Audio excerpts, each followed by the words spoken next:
వేదికమైనున్న పెద్దలందరికీ పేరు పేరున నా హృదయపూర్వక నమస్కారాలు.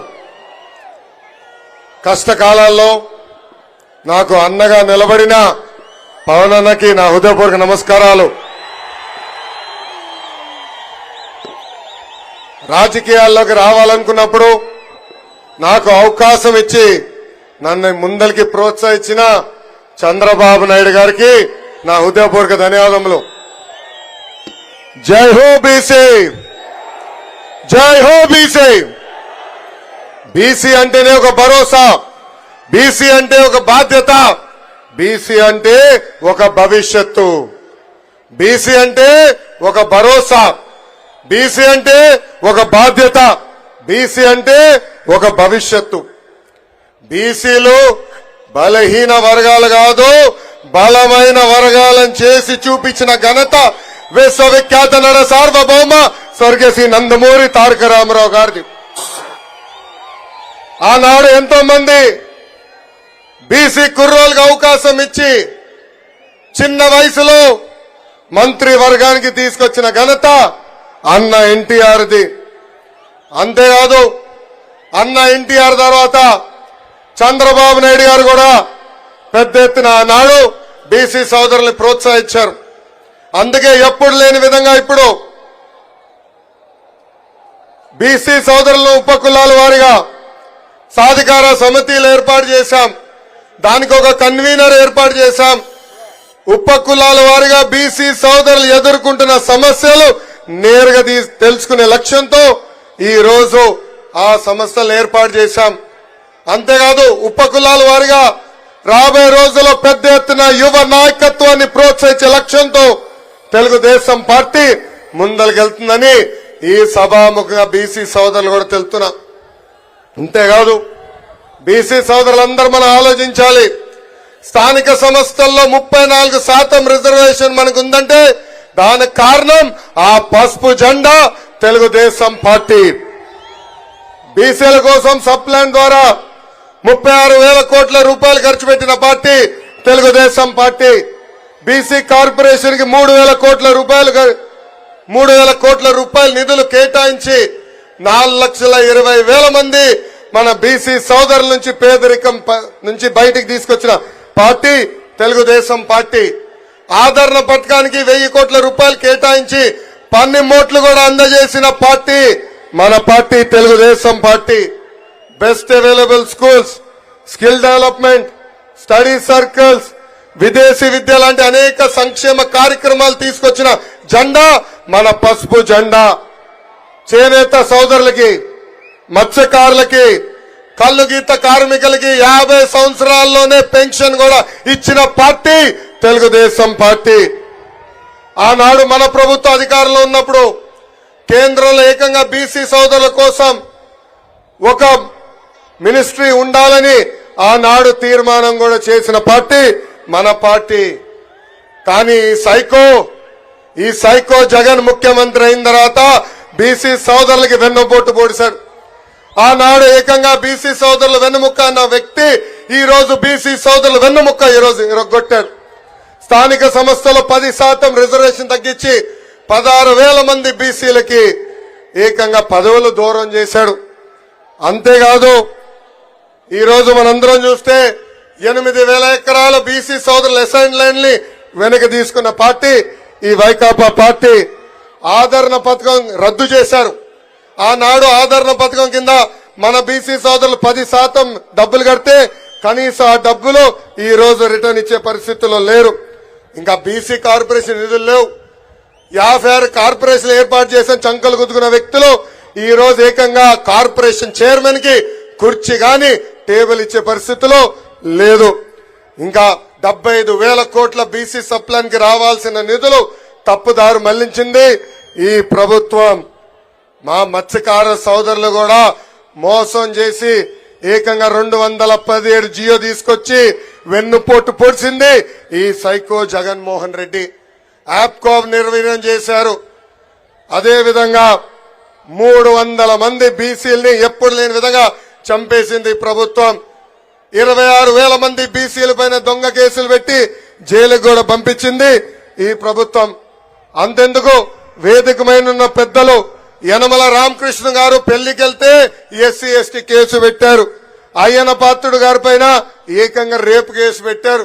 కొల్లు రవీంద్ర గారి పైన, అదేవిధంగా అచ్చెన్నాయుడు గారి పైన కూడా అనేక కేసులు పెట్టారు. నిన్నగాక మొన్న నంద్యాల తెలుగుదేశం పార్టీ అధ్యక్షులుగా రాజశేఖర్ గారిని నియమిస్తే ఆ బీసీ నాయకుడి పైన 2 రోజుల క్రితం ఏకంగా రౌడీ షీటర్ కూడా ఓపెన్ చేసింది ప్రభుత్వం. ఈ ప్రభుత్వం ఒకటి చెప్తున్నా, మీరు పెట్టే ఎఫ్ఐఆర్లు మడిచి ఎక్కడ పెడతారో పెట్టుకోండి. 2 నెలలు మా ప్రభుత్వం వస్తుంది. రెడ్ బుక్ లో ఉన్న ప్రతి పేరుకి వసూలు చేసి తీసుకొచ్చే బాధ్యత నేను తీసుకుంటా. అంతేకాదు వాళ్ళ పార్టీకి చెందిన మంత్రులు, ఎంపీలు, ఎమ్మెల్యేలు ఏం ఆడుతున్నారో మనందరం చూసాం. ఈ రోజు ఏకంగా వాళ్ళ పార్టీకి చెందిన ఎమ్మెల్సీ బీసీసీఎల్ అధ్యక్షుడు జంగా కృష్ణమూర్తి గారు వైకాపా పార్టీలో బీసీలకి న్యాయం జరగట్లేదని చెప్పే పరిస్థితికి వచ్చారు. పద్మశాలి సామాజిక వర్గానికి చెందిన కర్నూలు ఎంపీ సంజీవ్ కుమార్ గారు ఏకంగా వైకాపా పార్టీలో బీసీల గొంతు నొక్కేస్తున్నారని చెప్పే పరిస్థితి. ఇంకా పార్థసారథి గారు కూడా సీనియర్ నాయకుడు, మంత్రిగా చేసిన వ్యక్తి, అనేక సార్లు ఎమ్మెల్యేగా పనిచేసిన వ్యక్తి, కనీసం ఆనాడు ఆర్థిక శాఖ మంత్రిగా యనమల రామకృష్ణ గారు పనిచేశారు. కేంద్రంలో ఎర్రం నాయుడు గారు 2 సార్లు మంత్రిగా పనిచేశారు. ఇంకా మన రాష్ట్రంకి వచ్చే గల అనేక మంది బీసీ నాయకుల్ని మంత్రులుగా మనం ప్రోత్సహించాం.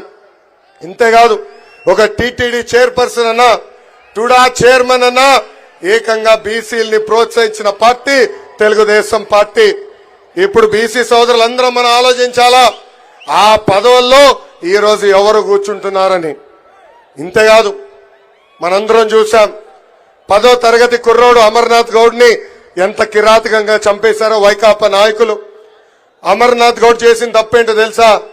వాళ్ళ అక్కని వేధిస్తున్న వైకాపా నాయకులు వ్యతిరేకంగా మాట్లాడతాం, పోలీస్ స్టేషన్కి వెళ్లి కేసు పెడతాం. ఆ కుర్రోడిని ఏకంగా కొట్టి అతను చదువుకున్న పుస్తకాల నుంచి కాగితాలు చింపి నోట్లో కుక్కేసి కాలు చేతులు కట్టి పెట్రోల్ పోసి తలగలు పెట్టారు ఈ వైకాపా నాయకులు. ఈ రోజు ఆ చెల్లమ్మని చదివిస్తుంది నా తల్లి భువనేశ్వరి అమ్మ. అది తెలుగుదేశం పార్టీ కంటే బీసీలు అంటే ఎంత చిత్తశుద్ధో. ఇంతేకాదు తెలుగుదేశం పార్టీకి చెందిన నాయకులు నందం సుబ్బయ్య గారు, చంద్రయ్య గారు, జాలయ్య గారిని ఎట్లా కొట్టే చంపేశారో మనందరం చూసాం. ఏకంగా వాళ్ళ అంత్యక్రియలు కూడా మన నాయకుడు చంద్రబాబు నాయుడు గారు వెళ్లే పరిస్థితి మనందరం చూసాం. విజయనగరంలో కృష్ణ మాస్టర్ గారిని ఏకంగా బొలేరో తీసుకుని గుద్ది చంపేశారు. ఇనుప రాడ్లు తీసుకుని కొట్టి ఎలా చంపేశారో మనందరం చూసాం. ఇంకా ధర్మవరంలో మా పద్మశాలి సోదరులు వాళ్ళు నేసిన బట్టన్ని ఇక్కడ విజయవాడలో వైకాపా నాయకులు అమ్మారు. వాళ్ళకి బాకీలు ఉన్నారని పద్మశాలి నాయకులు వెళ్లి అక్కడ. అంతేకాదు నా పాదయాత్రలో శ్రీకాళహస్తి నియోజకవర్గంలో రజక సామాజిక వర్గానికి చెందిన మునిరాజమ్మ నన్ను కలిసింది. ఆ తల్లి ఆమె బాధలు వ్యక్తం చేసింది. అక్కడున్న బడా చోర్ బిఎఫ్ మధుసూదన్ రెడ్డి చేసి ఏదో పనులు ఎండగట్టింది. అది చూసిన పాదయాత్రలో బీసీలు ఎదుర్కొంటున్న సమస్యలు నేరుగా నేను తెలుసుకున్నా. ఆనాడు ఆదరణ పథకం కింద రజక సోదరులకి వాషింగ్ మెషిన్ ఇచ్చాం. కానీ ఈరోజు ఆ వాషింగ్ మెషిన్లన్నీ పక్కన పెట్టేసే పరిస్థితి వచ్చింది. రజక సోదరులు అడిగా, ఎందుకు మీరు వాడట్లేదంటే పెరిగిన కరెంట్ ఛార్జీల వల్ల మేము వాషింగ్ మెషిన్ వాడుకోలేకపోతున్నాం అని చెప్పారు. కల్లు గీత కార్మికులకి పనిముట్లు ఇవ్వట్లేదు. ఏకంగా ఎక్సైజ్ అధికారులు వచ్చి పెద్ద ఎత్తున వాళ్ళని ఇబ్బంది పెడుతున్నారు. రియల్ ఎస్టేట్ డెవలప్మెంట్ వల్ల కల్లు గీత కార్మికులకి కావాల్సిన చెట్లు కూడా కొట్టేసే పరిస్థితి నేను స్వయంగా చూసా. చేనేతలకి ఆనాడు ఉచితంగా కరెంట్ అందజేశాం. సబ్సిడీ ద్వారా అనేక పరికరాలు అందజేశాం. 50% సబ్సిడీతో మగ్గాలు ఇచ్చాం, కలర్ సబ్సిడీ ఇచ్చాం, యాన్ సబ్సిడీ ఇచ్చాం. ఈ రోజు ఈ ప్రభుత్వ అధికారులకు వచ్చిన తర్వాత అవన్నీ రద్దు చేసింది. ఇంకా మా యాదవ సోదరులు కూడా ప్రోత్సహించడానికి గతంలో గొర్రెలు మేకలు పెట్టుకునే కూడా డబ్బులు ఇచ్చాం. మినీ గోకులాలు కట్టాం. ఏకంగా బంజర భూములు కూడా ఆనాడు అందజేశాం. ఈ రోజు ఈ ప్రభుత్వ అధికారంలోకి వచ్చి గోపాల మిత్రులను మెడబట్టుకుని బయటికి గెంటేసింది. వాళ్ళని కూడా అన్ని రకాలుగా ఇబ్బంది పెట్టింది ఈ ప్రభుత్వం. ఇంకా మా మత్స్యకార సోదరులకి గతంలో సబ్సిడీ ద్వారా వలలు అందజేశాం, బోట్లు ఇచ్చాం, ఏకంగా ఐస్ బాక్సులు మోపెడ్లు కూడా అందజేశాం. ఈ ప్రభుత్వం వాళ్ళని కూడా మెడబట్టి రోడ్డు బయట గెంటేసింది. బీసీ సోదరులకు ఎదుర్కొన్న సమస్యలు పాదయాత్రలు తెలిసిన అవకాశం నాకు వచ్చింది. ఆ నివేదిక వేదికమైన పెద్దలకు అందజేశాం. అది మన అధ్యక్షులు చంద్రబాబు నాయుడు గారు బీసీ డిక్లరేషన్ లో భాగంగా మన సమస్యలు పరిష్కరిస్తారు. 2019లో నేను పోటీ చేయాలనుకున్నప్పుడు చంద్రబాబు నాయుడు గారు మీ రాష్ట్రంలో ఎక్కడ పోటీ చేయాలనుకుంటున్నారని నన్ను అడిగారు. ఆనాడు ఆయనకు ఒకటే చెప్పా, అయ్యగారు ఎప్పుడు గెలవని నియోజకవర్గం నాకు ఇవ్వండి, గెలిపించి చూపించే బాధ్యత నేను తీసుకుంటానన్నాను. ఆనాడు నన్ను మంగళగిరికి పంపించారు. 21 రోజుల ముందర వచ్చాను, స్వల్ప మెజారిటీతో ఓడిపోయాను. కానీ గత 4 సంవత్సరాలు 10 నెలలుగా మంగళగిరి ప్రజలు నమ్ముకుని ఎప్పుడు లేని విధంగా సంక్షేమ అభివృద్ధి కార్యక్రమాలు ఈ పసుపు జెండా చేసింది. ఆంధ్ర రాష్ట్రంలో ఎక్కడ జరిగిన విధంగా 29 సంక్షేమ కార్యక్రమాలు మన నియోజకవర్గంలో మనం చేశాం. మంగళగిరి ప్రజలందరికీ నేను శిరసు వంచి పాదాభివందనం చేస్తున్నాను. నాకు మీరు అండగా నిలబడ్డారు, నన్ను మీరు ప్రోత్సహించారు. మీరు ముందరికి నడవండి, మీకు అండగా నిలబడతానని నాకు మీరు కొండంత బలం అందజేశారు. అందుకే ఈ సభాముఖంగా చంద్రబాబు నాయుడు గారు నేను కొన్ని మంగళగిరి ప్రజల తరపున కోరుతున్నా. మొదటిది, కొండపోరంబోకు ఫారెస్ట్ భూముల్లో, ఇరిగేషన్ భూముల్లో, ఎండోమెంట్ భూముల్లో, రైల్వే భూముల్లో దశాబ్దాలుగా మంగళగిరి ప్రజలు అక్కడ ఉంటున్నారు, ఇల్లు కట్టుకున్నారు. 1 తరం కాదు, 2 కాదు, 3 తరాలుగా అక్కడ ఉంటున్నారు. ఆ భూములన్నీ రెగ్యులరైజ్ చేయాల్సిన బాధ్యత మన పైన ఉంది సార్. రెండోది, మంగళగిరి నియోజకవర్గంలో ఉన్న నిరుపేద కుటుంబాల కోసం 20,000 ఇల్లు కూడా కట్టించాల్సిన బాధ్యత మన పైన ఉంది. మూడోది, పద్మశాలీలంటే చేనేతలు అనుకుంటాం, కానీ మంగళగిరి నియోజకవర్గంలో పెద్ద ఎత్తున పద్మశాలి సోదరులు స్వర్ణకారులుగా ఉన్నారు. వాళ్ళని ఆదుకునేదానికి ఒక ప్రత్యేక కార్పొరేషన్ కూడా ఏర్పాటు చేయవలసిందిగా పెద్దల్ని నేను కోరుతున్నాను. పెద్దల ఆదేశాల మేరకు మంగళగిరిలో మేము ఒక పైలట్ ప్రాజెక్ట్ చేశాం. టాటా సంస్థతో ఒప్పందం కుదిరించుకున్నాం. ఏకంగా మగ్గాలపైన ఉన్న చేనేత సోదరుల ఆదాయం రెట్టింపు కూడా చేశాం. ఆ కాన్సెప్ట్ ని మంగళగిరిలోనే కాదు రాష్ట్ర వ్యాప్తంగా తీసుకెళ్లాలని ఈ సభాముఖ పెద్దలు కోరుతున్నా. అంతేకాకుండా 4వ హామీ, ఆనాడు అమరావతి మాస్టర్ ప్లాన్ లో ఇక్కడున్న రైతులు కొంతమంది భూముల్ని U1 జోన్ లో పెడతాం జరిగింది. దానివల్ల రైతులు కొన్ని ఇబ్బందులు ఎదుర్కొన్నారు. అది కూడా రద్దు చేయాలని ఈ సభాముఖంగా వేదికమైన చంద్రబాబు నాయుడు గారిని నేను కోరటం జరుగుతుంది. నాకు ఎక్కువ సమయం ఇవ్వలేదు, పెద్దలు మాట్లాడాల్సిన అవసరం ఉంది. కానీ చంద్రబాబు నాయుడు గారికి, పవన్ అన్నకి ఒకటే హామీ ఇస్తున్నా, ఏ బాధ్యత అయితే నా పైన పెట్టారో, ఏ ఆస్తి అయితే నాకు మళ్ళీ మంగళగిరి అభ్యర్థిగా నాకు టికెట్ ప్రకటించారో, తప్పనిసరిగా ఏ మెజారిటీ అయితే నేను ఓడిపోయానో దాని పక్కన ఒక 0 పెట్టి 53,000 మెజారిటీతో గెలిచి ఈ సీటుని మీకు అప్పగించే బాధ్యత మేము తీసుకుంటాం. ఈ రోజు ఎక్కడ చూసా కుర్రోలు రోడ్డుపైకి ఎక్కారు. ఈ ప్రభుత్వ అధికారులకు వచ్చిన తర్వాత కార్యకర్తల పైన దొంగ కేసులు పెట్టారు, రౌడీ షీటర్లు ఓపెన్ చేశాడు, యాదవ సామాజిక వర్గానికి చెందిన మన నాయకుడిని చంపేశారు. అంతేకాదు ఇప్పుడు మళ్ళీ ఎమ్మెల్యే కరకట్ట కమలాసన్ ఉన్నాడు సార్, మాకు మళ్ళీ వచ్చాడు నటనకి, మాకు మాయ చేసాం, మళ్ళీ ప్రజల్ని మాయ చేసాం వచ్చాడు. మాకు 2 నెలల తర్వాత మాకు వదిలిపెట్టండి సార్, వాళ్ళని మేము వదిలిపెట్టము, వడ్డీతో సహా చెల్లించాల్సిన బాధ్యత మా అందరి పైన ఉంటుంది. గత 4 సంవత్సరాలు 10 నెలలుగా మమ్మల్ని అనగదొక్కారు, మమ్మల్ని ఇబ్బంది పెట్టారు. మంగళగిరి నియోజకవర్గానికి ఇచ్చిన అనేక హామీలు ముఖ్యమంత్రి నిలబెట్టుకోలేదు.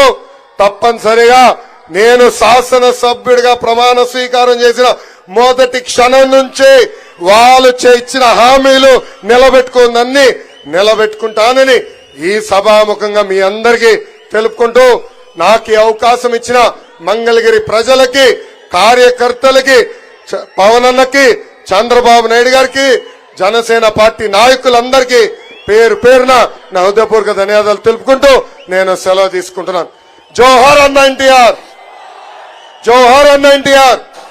చంద్రబాబు నాయుడు గారి నాయకత్వం, చంద్రబాబు నాయుడు గారి నాయకత్వం, పవన్ అన్న నాయకత్వం, పవన్ అన్న నాయకత్వం. జై బాలయ్య, జై బాలయ్య, జై హింద్. జై లోకేష్.